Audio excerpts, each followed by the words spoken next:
empezamos ya? Sí, se me ha olvidado pasarte el relevo. Buenas, me llamo Carlos Arillo. Estuve en los comienzos de lo que fue el movimiento de derechos animales, aunque yo quiero contaros sobre todo la parte que a mí me toca y que yo tampoco tengo muy claro que eso fuese realmente el principio del movimiento. Más que nada porque luego os contaré algunas anécdotas que me pasaron a posteriori que fueron las que me hicieron darme cuenta de que todo esto había empezado muchísimo antes de lo que nos pensábamos. Yo empecé muy jovencito, con 16 años, después de la huelga de estudiantes del 86, os sonará a algunos a vete a saber. Cuando conozco a una gente de mi instituto, vivía en Carabanchel, en un barrio, empezamos a hacer un fanzine de punk y a raíz de empezar a hacer este fanzine conocemos a colectivos que estaban metidos dentro de la escena punk que estaban tratando ya temas de animales. En el caso fue Fobia. Fobia fue el primer colectivo que nosotros conocimos que había empezado a tratar esta temática. Hoy tendría que haber estado aquí Ángel, que realmente es el abuelo del movimiento, por decirlo de alguna manera. Pero bueno, Ángel es como es y en aquella época ya lo era. Había sido desalojado en 1986 de la calle Amparo, de las primeras ocupas que había habido en Madrid, y contactamos con él, los puestos de Tirso de Molina, que ya se habían conseguido a raíz de un acuerdo con la alcaldía de Tierno Galván para dejar que los puestos políticos de diverso tipo fuesen puestos allí, y empezaba a traer algunos boletines, algunas revistas que conseguía capeándose con gente de Inglaterra que llegaban aquí en inglés. Se ofreció a distribuir el fanzine que hacíamos nosotros, un fanzine malísimo, cutrísimo, o sea, no os podéis imaginarlo, o sea, era para pegarnos a eso, o sea, hecho a mano. O sea, a mí me encanta ahora ver cómo la gente puede coger y montarse un fanzine con un ordenador en un roti, que era todo estupendo. En aquella época yo tenía una máquina de escribir que en el 72 habían traído mis padres de Suecia, que no tenía ñ, y había que corregirlas a mano, por eso ahora soy corrector. Me dediqué a eso durante años luego. Y con el corta y pega pues montábamos como podíamos ahí con fotos que íbamos arrancando de revistas como podíamos, y con esto hacíamos unos fanzines terribles. Angelote se ofreció a distribuirlo y empezó a pasarnos algunos artículos para que se lo tradujésemos al inglés. En aquella época yo era de las poquísimas personas dentro de este ámbito que hablaba inglés medianamente fluido, y nos llegaron artículos sobre todo de WAP, de British Union for the Abolition of Vivisection, que era una de las organizaciones que había en aquella época en Inglaterra. En el año 88 yo ya estaba en Fobia, funcionando alegremente y de continuo, y empezamos con la traducción de diverso material como libros y sobre todo vídeos. Estaban llegando vídeos en VHS, evidentemente, nos estaban llegando desde Inglaterra y empezamos a traducirlos como buenamente podamos. Quiero que entendáis que, o sea, traducir un vídeo en aquella época era una locura, y doblarlo con los medios que teníamos era grabarle el audio a través de un micrófono a la misma cámara según se iba reproduciendo. O sea, teníamos los medios que teníamos, pero entre todos estos vídeos que se tradujeron, como Alicia en el País de los Experimentos, por ejemplo, que fue bastante duro de traducir y sobre todo Crímenes Ocultos, que bueno, fue un hito del movimiento. Ahí es cuando, después de traducir este vídeo, yo decido hacerme vegetariano. Aquello para mí fue horroroso, estuve con pesadillas durante semanas y me hice vegetariano. Estamos hablando de 1990. Tenía yo 19 años todavía, y empezamos a distribuirlo y a llevarlo a distintos sitios a exponerlo. Si alguien puede ver alguna vez ese vídeo, se va a partir de risa. O sea, es terrible de lo mal hecho que está, de lo mal traducido que está, pero supuso un material que podíamos llevar a cualquier sitio y dar una charla sobre derechos animales. Aquello era la bomba, porque lo empezamos a llevar, estuvimos en no sé si en Bilbao llegamos a llevarlo, me parece que sí, no me acuerdo. En Valencia estuvimos, en Sevilla, estuvimos en Córdoba, estuvimos en Barcelona.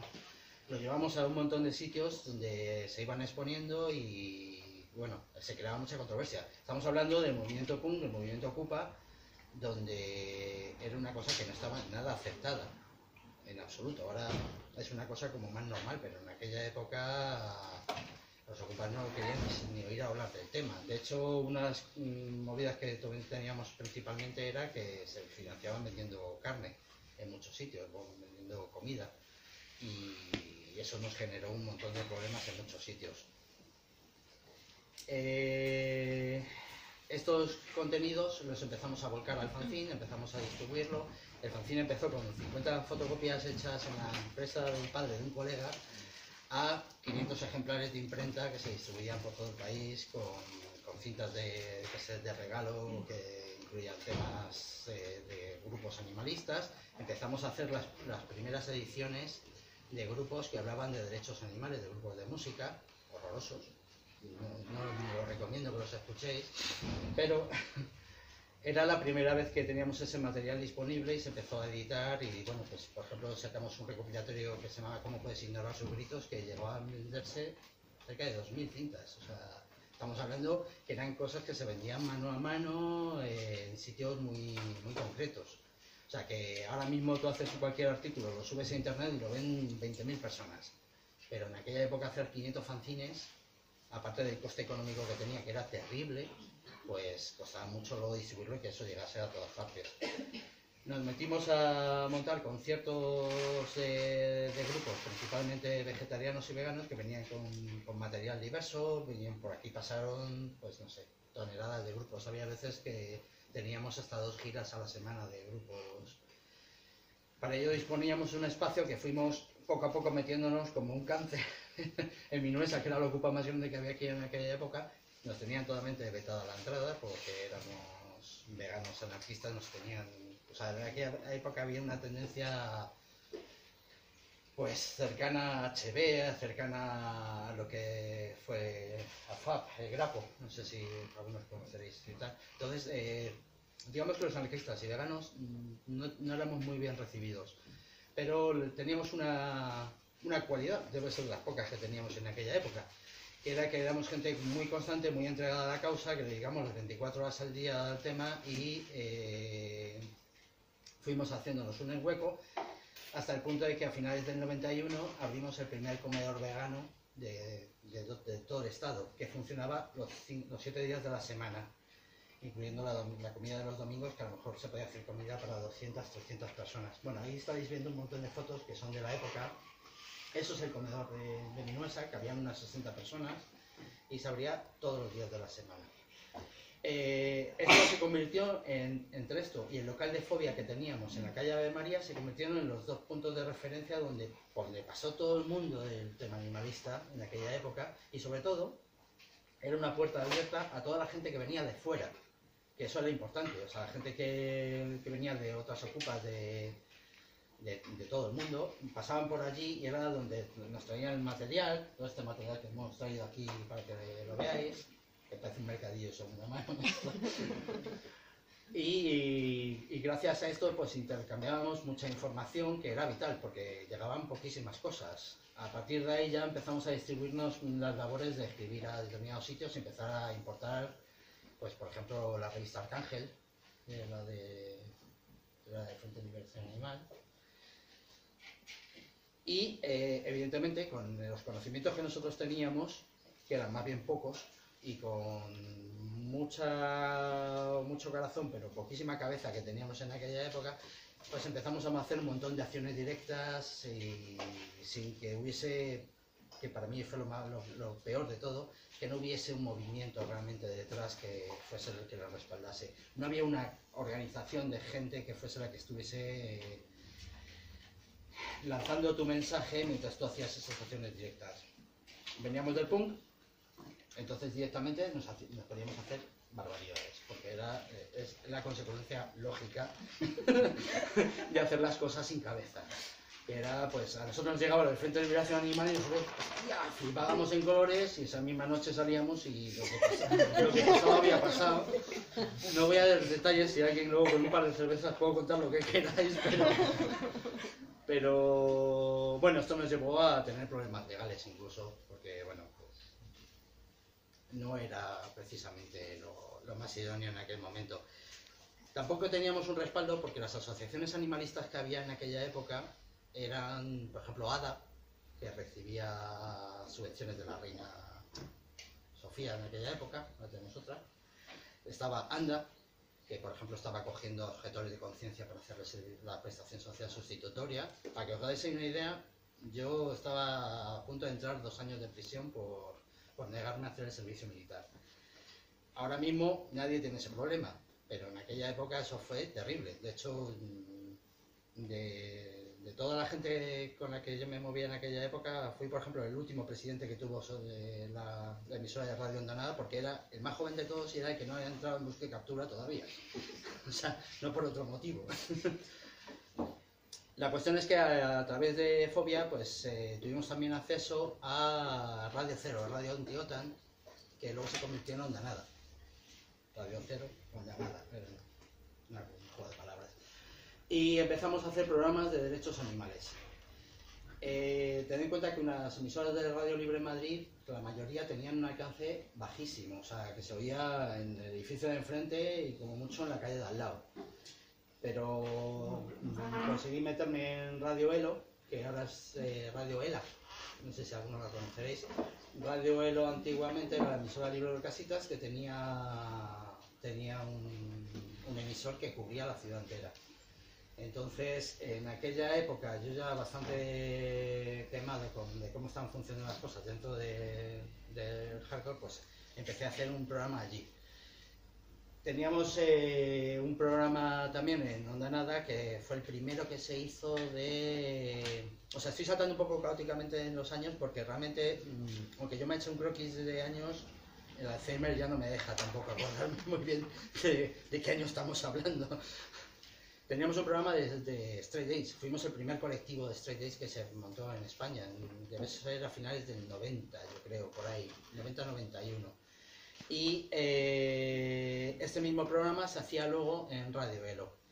Le llegamos a un montón de gente, eso era importante porque era la primera vez que realmente nos poníamos a hacer algo que podíamos cubrir una ciudad entera y lanzar un mensaje.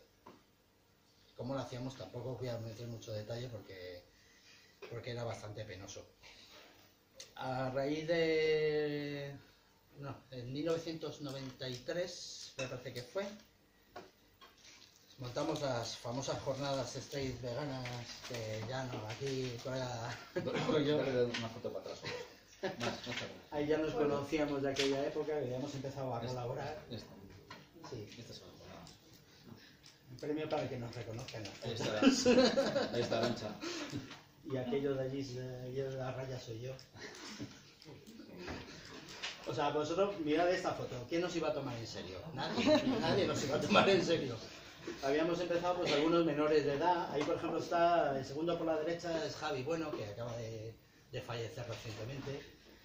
Yo a Javi por ejemplo le conocí, tenía 16 años. O sea, es que cada vez que salíamos a hacer cualquier cosa y salía la policía, nos paraba y nos pedía la documentación, nos miraban con una cámara y decían, iros de aquí, iros de aquí. Entonces, pues bueno, pues es lo que os digo, empezamos con más corazón que cabeza. Realmente no teníamos objetivos fijados, no hacíamos una campaña fijada, no teníamos una organización detrás que fuese la que dijese vamos a hacer esto, vamos a hacer lo otro. Dábamos un poco palos de ciego. Y así estuvimos bastantes años hasta que yo ya, por ejemplo, de cuando apareció Ala, que ya debe ser por el 93, por ahí, 94. 87. 85, 86. Sí, Realmente no. Oficialmente. Cuando empezó a calar ya en la gente y ya empezó a tener... De hecho, hay un cartel por ahí de un concierto que ya como Fobia habíamos hecho con Ala antiguamente. Pues yo ahí por motivos personales, sí, ahí está, Fobia Ala. Por motivos personales en Ala no llegué a entrar, entonces junto con otra gente que había aparecido de otro ámbito, yo supongo que lo que necesitaba era salirme rápidamente del rollo del punk y empezar a hacer cosas un poco más serias. montamos la Asociación Vegana Española. Esa fue en 1993, después del Festival Internacional Vegano que se celebró en Tossa de Mar, en Girona, en el año 93, sí. Que hay una serie de fotos también ahí de aquel encuentro. Ver aquello, para mí fue la hostia, o sea, realmente. Porque era de repente ver a gente con cabeza hablando de cosas muy serias, hablando de cosas que realmente nos interesaban. Porque hasta entonces las charlas las dábamos nosotros como podíamos, con el poco material que teníamos, con lo que traducíamos, o sea, por ejemplo, traducir esos crímenes ocultos hablando de temas científicos. O sea, si existe el cielo que nos perdone, o sea, de verdad. Y entonces empezamos a ver que realmente había otra forma de hacer las cosas. En la Asociación Vegana estuvimos trabajando durante varios años, pero también tuvo sus problemas. La Asociación Vegana nunca llegó a cuajar, aunque tuvo representación en varios eventos, como por ejemplo en Biocultura, que era la gran feria que se hacía en aquella época, en la que, bueno, pues poner el primer puesto vegano, exclusivamente vegano, que se ponía y que se sacaba material allí y tal. Esto es un programa de radio con los Hare Krishnas. No, ¿cómo nos van a tomar en serio? Entonces, con la Asociación Vegana, el problema que tuvo era que, por un lado, nosotros veníamos de este ambiente donde nosotros funcionábamos de una manera asamblearia, todos tomábamos las decisiones, trabajábamos juntos. La Asociación Vegana la montaba gente que venía de Canadá, que traían un concepto pues, de una organización jerárquica con una persona que es la que da las órdenes y los demás obedecen. Eso no cuajó por ningún lado. De hecho, es una asociación que es una lástima, pero nunca llegó a tirar para adelante. Porque ni nosotros estábamos preparados para aceptar que una persona viniese dando las órdenes, ni esta gente que venía de un tema muy serio estaba preparada para que llegásemos ahí los Walking Dead a decidir lo que había que hacer.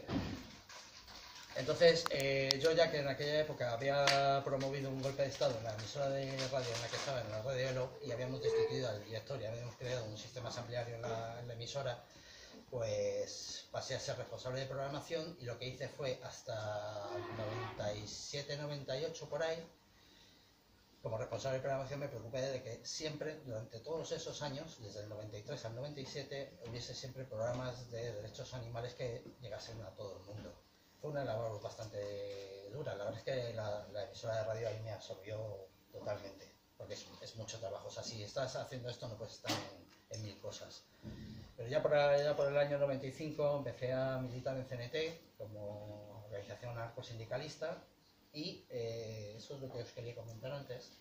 Tuve acceso a los archivos históricos de la Fundación Anselmo Lorenzo, que es una fundación de estudios libertarios que lleva desde principios de los 80 recopilando todo el material del anarcosindicalismo en España.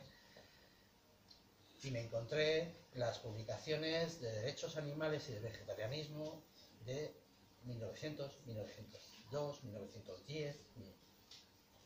Y claro, de repente dices, joder, y yo me creía todo guay porque pensaba que hemos empezado en los años 80. Hay un fondo de documentación brutal, brutal. O sea, eso da para sacar una colección entera de libros de todo lo que hay allí guardado. Curiosamente, hace 3 años, después de militar años en la organización, pasé a ser secretario de comunicación del Comité Confederal y una de las cosas que me tocó fue ir a firmar los convenios de cesión de los documentos históricos que están guardados en una caja, una cámara acorazada en el Instituto de Historia Social de Ámsterdam, que se sacaron de aquí en el 39 según entraban las tropas franquistas y se los llevaron a Ámsterdam. De allí se movieron en el 41, cuando entraron las tropas nazis, se movieron a Londres, cuando terminó la Segunda Guerra Mundial se volvieron a llevar allí y desde entonces cada 2 años se firma un comodato que se llama de cesión de los documentos. Es 1 kilómetro 700 metros de archivos, para que os hagáis una idea. Y ahí está la historia de todo el movimiento obrero, de todo el movimiento anarquista, de todo el movimiento animalista, porque hay mucho más de lo que podáis pensar. De hecho, os he traído un libro que tengo por aquí, que editó la editorial Virus, que se llama La Vuelta a la Naturaleza, que yo recomiendo que os echéis un vistazo, porque bueno, mezcla todo un poco con el naturismo, con tal, porque en aquella época estaba mucho más ligado. Era tener en cuenta que la Iglesia católica era hegemónica y imperante en la sociedad y nos decía hasta lo que teníamos que comer y cuándo se tenía que comer. Y de repente llegaron los anarquistas diciendo que no era ético comer animales, que no era ético la explotación en ningún tipo de caso, ni siquiera, o sea, ni entre hombres y mujeres, ni siquiera con otras especies. O sea, eso era revolucionario, la Iglesia católica se la tenía jurada a esta gente. Y este libro recoge un poco la historia de todo lo que fue, todo ese gran movimiento que hubo, que lamentablemente terminó con la guerra civil. Muchos de ellos, te cuenta por ejemplo la historia, que esto es bastante interesante, del presidente de la Asociación Vegetariana Española, que en 1936 entraron las tropas franquistas en Málaga, le detuvieron, le hicieron comerse un filete y luego lo fusilaron. Está contado en este libro. Es bastante interesante, yo lo recomiendo que lo leáis. Y bueno, desde entonces, pues yo ahí deambulé por muchos sitios, estuve viviendo en Guadalajara, monté la Asociación Vegana de Guadalajara, que tampoco voy a trabajar, pero siempre he sido un poco culo inquieto. Y aparecí al final viviendo en la Sierra Norte, donde, bueno, pues fundamos un sindicato allí, en Frente Sierra Norte, donde seguimos con nuestros comedores veganos, dando información todavía, y dentro de 2 semanas tenemos una reunión para empezar a organizar a todos los veganos de la Sierra, que ya veremos eso cuaja. Y bueno, yo tampoco me quiero extender más, hay un montón de cosas más, de anécdotas y historias, pero tampoco quiero parecer algo de cebolleta con esto, o sea... Luego llegaron los jóvenes, los más jóvenes, y bueno, tu turno. Vale. Bueno.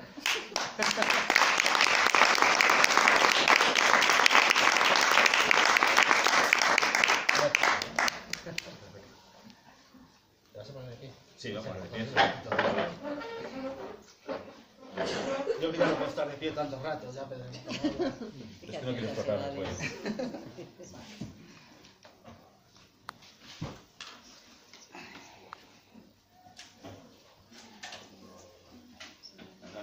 Ahí abajo. Ahí. Como mola esto, ¿no?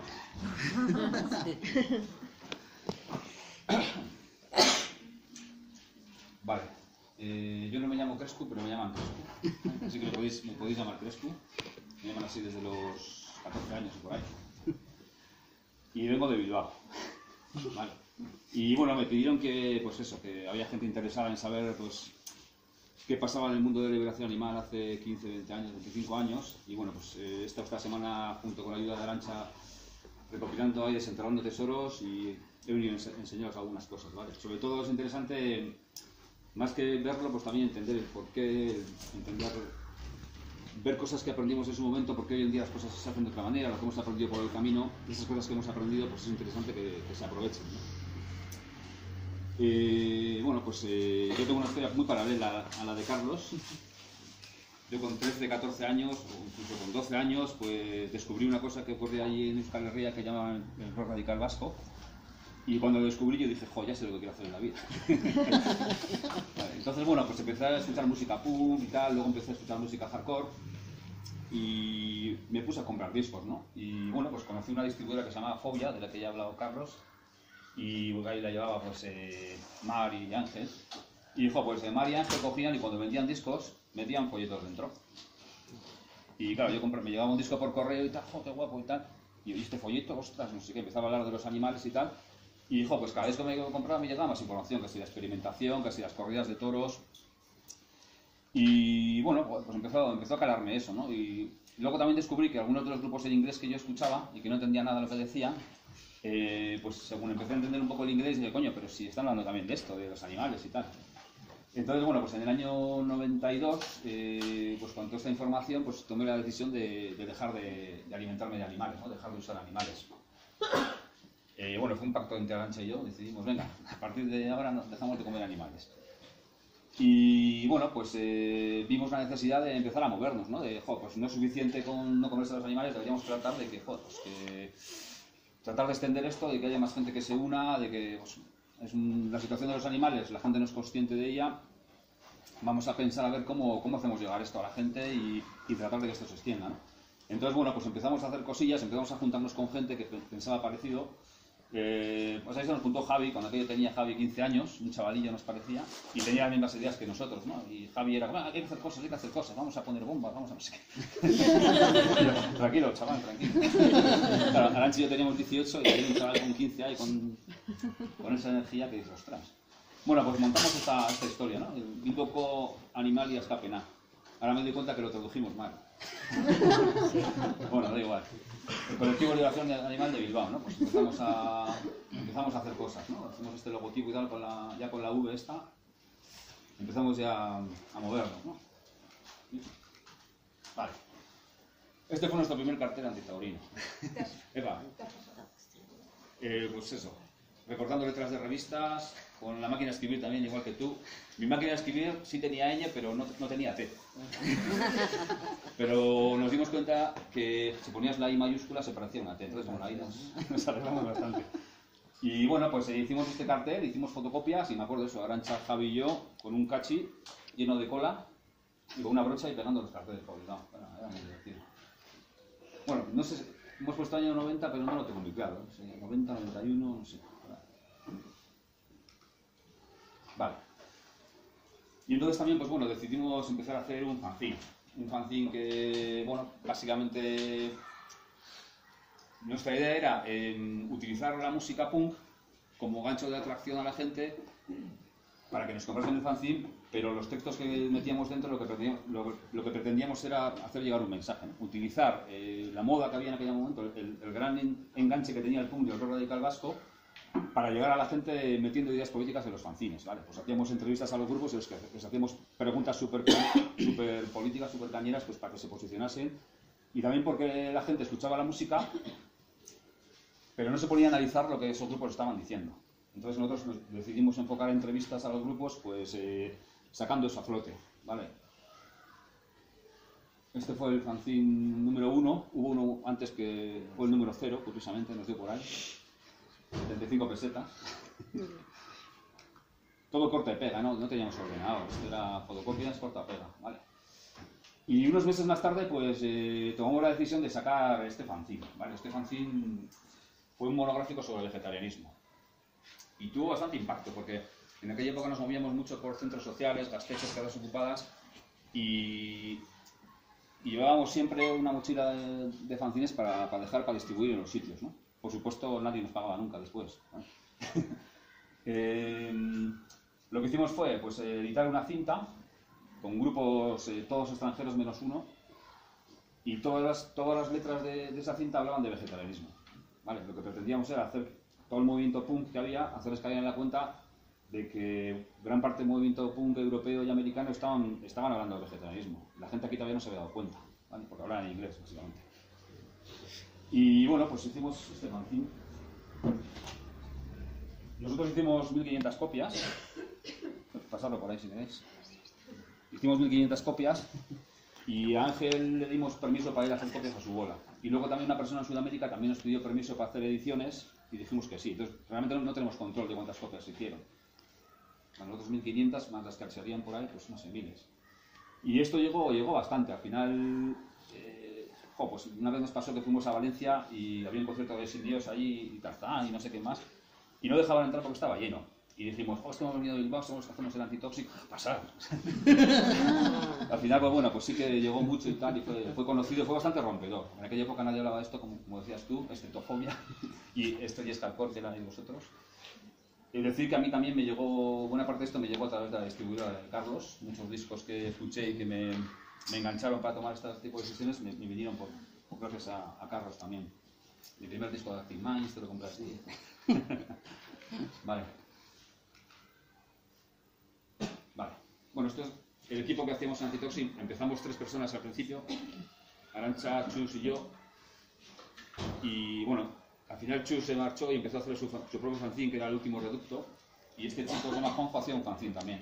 Aquí los 4 fanzineros del Apocalipsis. Esta foto, no sé qué año fue, esto fue unas jornadas antirracistas en Gijón. Vale. Otra cosa que hicimos, estas cosas ya pues artesanalmente, o sea, nos poníamos Arantxa y yo en casa, nos poníamos a hacer cosas, pues fíjate, lo que era uno de los primeros folletos que hicimos, ¿no? Era, o sea, recortado con tijera, todo torcido y tal. Esta es mi máquina de escribir que le faltaba la T. Y poco a poco pues ibas aprendiendo, ¿no? Pues ya al final pues tuvimos acceso a un ordenador, empezamos a hacer ya pegatillas más en serio. Por supuesto todo esto era, supuestamente, era cosas que ibas a vender para recuperar el dinero, pero al final nadie te pagaba. Y era dinero tirado siempre, pero bueno. Esta pegatina también pues fue mítica también porque hicimos un mogollón de copias y cada vez que íbamos a un centro social o un gastecho algo estaba pegado en la nevera siempre. Era como un clásico, ¿no? Ir a un sitio y pegado en la nevera. Era la idea, ¿eh? Una pegatina... Fue un invento revolucionario. Inventamos el panfleto adhesivo. Y fue pensado para pegar en las neveras.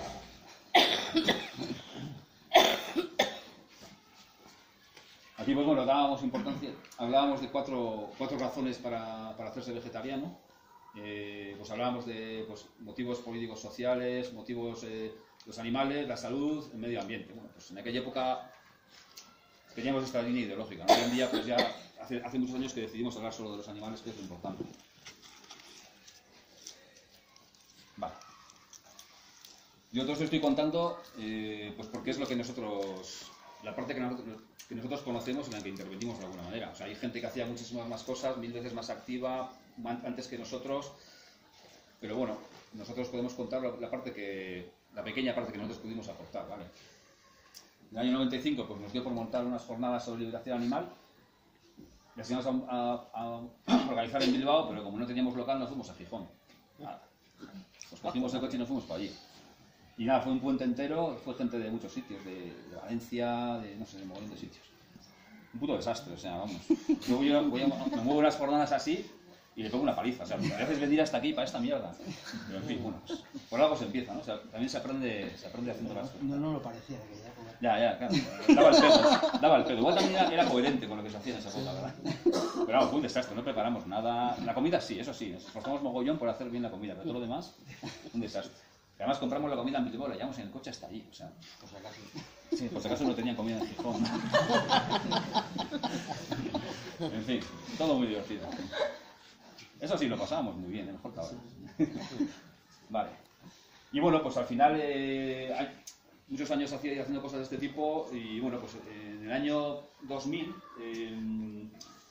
después de ver mucho material, muchas cosas que hacían ALA que nos gustaban, me hice socio de ALA y vi las cosas que hacían, ¿no? Hacían revistas, vi que hacían las cosas un poco más profesionalmente, más en serio. Entonces, pues, tomamos la decisión de contactar con ALA y de ofrecernos para participar, ¿no? De formar parte de ALA y empezar a mover la ideología de ALA en Euskal Herria. Entonces, bueno, contacté con ALA y nos ofrecimos para montar ALA Euskadi. Nos dijeron que sí y bueno, pues ahí empezó un poco todo, ¿no? En el año 2000. Lo primero que hicimos, bueno, pues a base de muchas reuniones y mucho debatir con la gente, el primer cambio que tratamos de introducir fue dar importancia a la imagen, ¿vale? Reflexionando sobre que lo importante no es solo lo que digas, tiene mucha importancia lo que el otro entienda, ¿no? Entonces nosotros, siempre reflexionando sobre esto, llegamos a la conclusión de que el movimiento animalista se centraba mucho en el mensaje y se centraba mucho en el emisor, es decir, yo, mi mensaje. Quisimos dar una vuelta a todo eso y centrarnos en el receptor, ¿vale? A mí en la escuela me enseñaron que el proceso de comunicación es emisor, mensaje, receptor y entendí que lo importante era el receptor. Lo que importa no es lo que digas, sino que el que está al otro lado entienda, ¿vale? Lo importante es qué se queda la persona de todo lo que le has dicho. Tú le puedes dar toda la información del mundo, pero si se va de ahí sin ninguna idea, sin tener nada claro, no ha valido para nada. Has perdido tu tiempo, has perdido tu dinero o el dinero que has conseguido para los animales.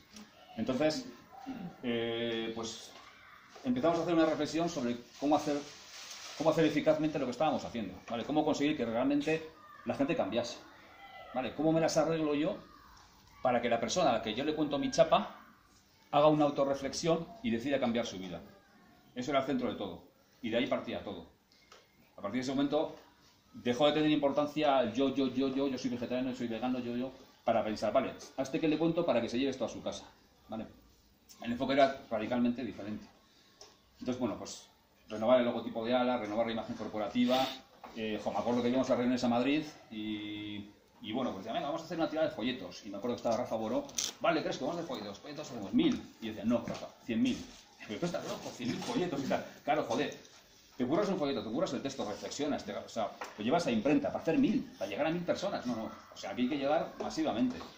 Y ahí hicimos, pues claro, de hacer unos folletos súper complejos de 1000 páginas, súper caros que hacía Ala, pues yo propuse ir a esto, hacer panfletos en 2 colores, mucho más económicos, con un mensaje más sencillo y que se pudiesen tirar alegremente.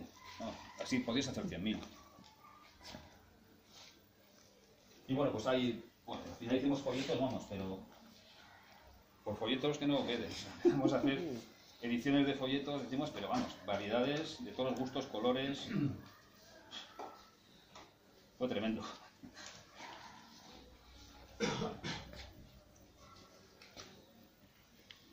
Bueno, nosotros cuando entramos en ALA, ALA era una organización madrileña que tenía delegados, que tenía una persona en Cataluña y tenía una persona en Alicante y en Castellón también. Entonces yo entré y pretendían que yo fuese el delegado de ALA en Euskadi. Y dije, perdona, yo soy de Bilbao. Perdona. Aquí no, esto va a ser una organización descentralizada, cada grupo en cada zona va a tener la misma importancia que Madrid, no sé qué. Empecé a introducir ese tipo de propuestas, con la suerte de que Rafael Boró le pareció adecuado. Menos mal. Y pues eso, empezamos ahí a cambiar ese enfoque, ¿no? Empezamos a dar un enfoque estatal a ALA. Y empezaron a salir, empezamos a dedicarnos a buscar, sobre todo Rafa, empezó a buscar contactos en otras provincias para tratar de hacer un montón de alas locales en cada sitio, ¿vale? Para hacer trabajo local en cada sitio, montar grupos en cada sitio, descentralizar y realmente convertirla realmente en una organización estatal, no en una organización madrileña con delegados, con delegaciones. Vale, como veis, pues surgieron hasta 8, incluso hubo un proyecto de ALA UK.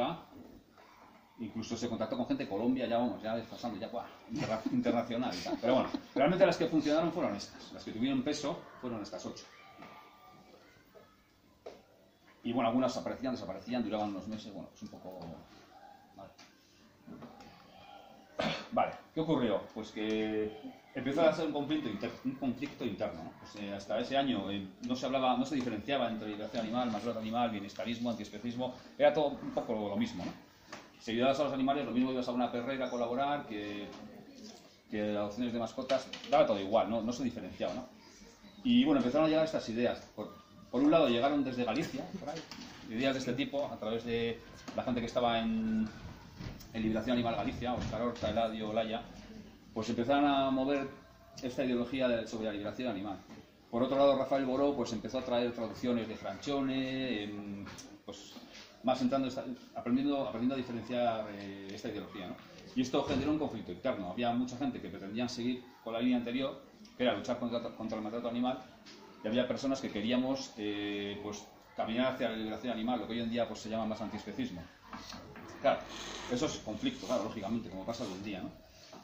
Y bueno, me acuerdo la presidenta de ALA de aquella época, doña Consuelo Polo, que una vez me llamó, ¿cómo me llamó? El vasco de ideas terribles, me llamó. Al final, bueno, pues conseguimos que ALA fuese plenamente antiespecista y cambiamos la ideología, hicimos un ideario, hicimos una estrategia, pues nos sentamos, lo pensamos y fuimos trabajando, ¿no? Vale. En una de las revistas ya hicimos oficial este cambio, esta revista que es de finales de 2002, principios de 2003. Pues ya en la introducción pusimos algo claro, ¿no? Alternativa para la liberación animal, algo más que un nombre, ¿vale? No solo se llama liberación animal, sino que esto va de liberación animal. Entonces aquí explicábamos, ¿no? Pues ALA no participará en actividad animalista que admite o legitime la explotación de los animales para lograr una mejora en su bienestar. Ostras, pues ya hubo gente que descocía. Tanto fue así que hubo una asamblea general que de repente aparecieron 80 personas ahí, o 70, no sé cuántas, porque esto era, vamos, tremendo, ¿no? Vale, este es un extracto del ideario, también está publicado aquí. Y bueno, básicamente pues se decía este tipo de cosas, ¿no?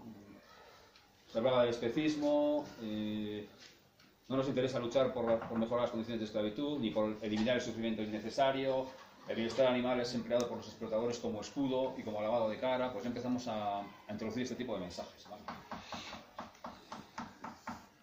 Vale, también se elaboró un documento de estrategias para intentar que esto se entendiera, poniendo ejemplos, pues eso, pues ¿qué estrategias hay? Pues bienestarismo, proteccionismo, acción directa, liberación animal. Cuando aquello no hablábamos de antiespecismo todavía, lo llamábamos liberación animal, o liberacionismo, lo llamábamos. Y ahora, bueno, os he traído algunas fotos. Esto sí que es abuelo cebolleta total. Cosas que hacíamos ahí en Euskadi, ¿vale? Porque nosotros llegamos en un momento en que Ala estaba un poquito como dormida, ¿no? Estaba como todo... La gente llevaba ya unos años con estas cosas y tal.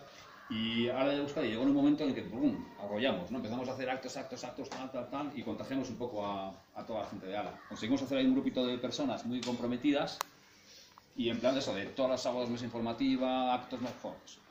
La idea era, diseñabas un acto y luego de hacer un acto, coño, pues hacías un acto hoy en Bilbao, mañana en Vitoria, al siguiente en Donosti, al siguiente en Santander.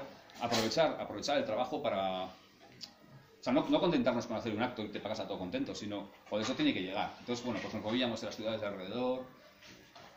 Y bueno, pues en aquella época pensamos, ¿cómo conseguimos que los medios de comunicación se fijen en nosotros y llegar a, pues a ponerse en pelotas? Vale, pues, la típica pancarta de antes desnudos que vestir pieles. Pues bueno, pues ahí empezamos a hacer esto. Y bueno, pues los medios de comunicación empezaron a hacernos caso. Bueno, al final pues, conseguimos montar un local en Bilbao. ¿Esto en qué año fue? No, yo creo que 2003 o así. Sí, 2003. Montamos un local propio ahí con una persona que está todas las mañanas. Bueno, pues, nos organizábamos bastante, ¿no? Pues, atendíamos a los socios, a las socias. Hacíamos una dinámica ya de asociación organizada. Esto fue en Gasteiz, Vitoria, a 0 grados, nevando. Y fuimos a una plaza a hacer el típico acto de un desnudo y no había nadie. Y una sola persona vino. Pero curiosamente había como 30 medios de comunicación. Y bueno, pues no nos ha visto nadie, pero hemos salido en todos los medios de comunicación. Todo curioso, ¿no? Bueno. Esto fue una fábrica de pieles. Nos pusimos delante de una fábrica de pieles en invierno también, pues eso. Desafiando el frío.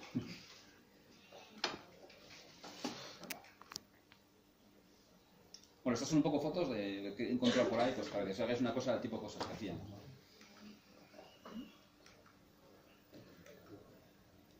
Aquí, fíjate, hace 15 años ya una pancarta sobre el Barrejón, que el otro día la subo el sábado pasado.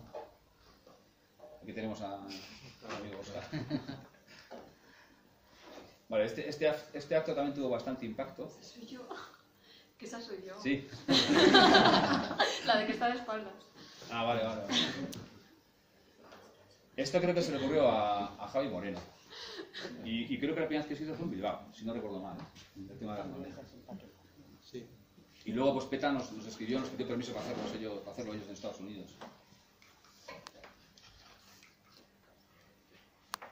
Hicimos, claro, aquí también pues manejamos ya conceptos de campaña, no solo de actos, o sea, ya de establecer una imagen corporativa propia para la campaña. Incluso pues poníamos anuncios en algunos periódicos, pusimos anuncios para que la gente supiese, o sea, la gente igual le llegaba la imagen de un loco en una bandeja, pues nos asegurábamos de que la sociedad entendía por qué era esto, ¿vale? Pues invertíamos incluso en anuncios en prensa. Claro, en aquella época hay que entender que no había internet. Pues bueno, pues stands en ferias, esta fue en Bilbao, esta fue en Pamplona, esto no sé dónde. Bueno, pues ya íbamos elaborando material interesante y tal, con un aspecto más profesional, ¿no? Siempre con el logotipo, imagen corporativa. Dimos ese paso, ¿no? De hacer todo en plan punk a, hacer cosas ya un poco... Lo que buscamos era un poco de credibilidad social, ¿vale? No importa, no es suficiente con que digas algo, sino que también tienes que generar confianza, tienes que generar credibilidad. Si no resultas creíble a la gente, lo que digas no te van a hacer caso. Bueno, nos ha pasado de todo. Nos han acusado de exhibicionismo. Vale, este es un tema bastante interesante, ¿no? En abril de 2002,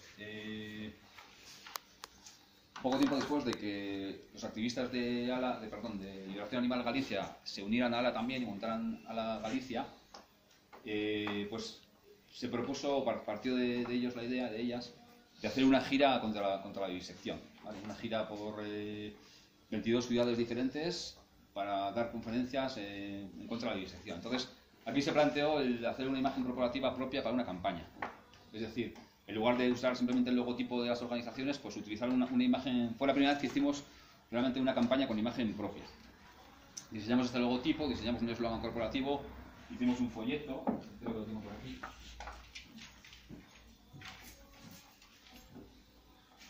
Un folleto para repartir durante la gira, con todos los argumentos en contra de la bisección. Hicimos carteles, pues se movieron carteles enormes, ¿vale?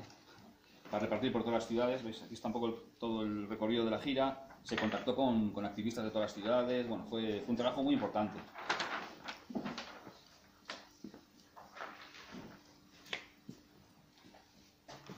Hace ya pues, 14 años esto. Este es el recorrido que se siguió a la gira. Permíteme que añada una cosa, porque Borja, en ese cartel que acaba de levantar, yo he vivido con él, digamos, él ha trabajado mucho en lo que es diseño y marketing, porque él sabe de profesión, y yo durante muchos años he sido coordinador o como un coordinador en las organizaciones en las que hemos coincidido. Una de las cosas que a mí más me sorprendía de Borja, o bueno, me sorprendía era que decía, vamos a hacer un cartel, vale, pues él entendía, me gusta deciros cosas prácticas, ¿no? Por su trabajo tenía que estar en contacto con las imprentas, entonces decía, los carteles, los folletos tienen formatos típicos y ese cartel tiene un tamaño diferente. Lo que ocurre es que, como después en la imprenta, lo que hay que saber es hacer cómo aprovechar el metro cuadrado o la bobina para hacer un cartel que sea diferente, lo cual de alguna manera ya te diferencia. Si tú todos los carteles que ves de conciertos de música tienen el mismo tamaño, en eso ya no se diferencia. Él trabajaba con esas cosas y eso lo que pone de manifiesto es que a veces, para diferenciarte, no tienes que gastar más dinero. Lo que hay es que tener un poco de creatividad. No necesito gastar más dinero para diferenciarme de los demás. Voy a ver cómo voy poniendo detalles. Y me gusta decirlo porque él me lo explicó. Y este cartel está hecho no con el formato típico, que es de otra manera, es más cuadrado, sino que es más corto y más largo. Al final es el mismo superficie, pero como el cartel es diferente, genera un impacto diferente. Y más fácil de colocar en sitios. Es más estrecho, más fácil de colocar. Entonces, lo he vivido con ese cartel, con folletos, te das cuenta que a veces, en vez de no hace falta trabajar el contenido, sino trabajar la forma, de tal manera que haga o que te diferencia o que es más atractivo. Entonces,